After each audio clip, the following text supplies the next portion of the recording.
আমি এটা 11 লক্ষটাকে 12 লক্ষ করে দিয়েছি এবং আমাদের সরকার নিজেদের টাকায় এই বাড়িগুলোর টাকা দিতে শুরু করবে 15ই ডিসেম্বর থেকে 30শে ডিসেম্বরের মধ্যে টাকাটা পেয়ে যাবেন প্রথম কিস্তিটা।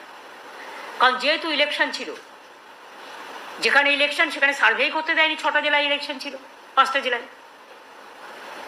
ফলে ওই 5টা জেলায় যে লিস্ট আমাদের কাছে আছে তা সত্ত্বেও তো এটাও তো ঠিক, লিস্টে অনেক সময় ধরুন আসল সার্ভেটা হয় না, অনেক গরিব মানুষ বঞ্চিত হয়।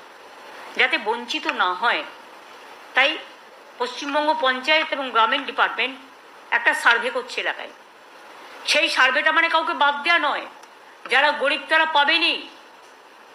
এটা করা হচ্ছে এই কারণে যে ক্রস চেক করে নেওয়া উচিত সে পাওয়ার যোগ্য কি পাওয়ার যোগ্য নয়। যদি কেউ পাওয়ার যোগ্য হয় সেটা বঞ্চিত না হয়।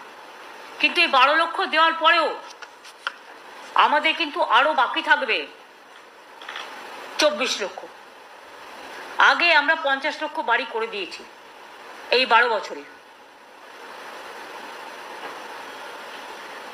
আরও 24 লক্ষ বাকি থাকবে। সেটা আমরা ফেজ ওয়াইজে যখন আমাদের টাকা অ্যাভেলেবেল হবে তখন সেটা আমরা করে দেবো।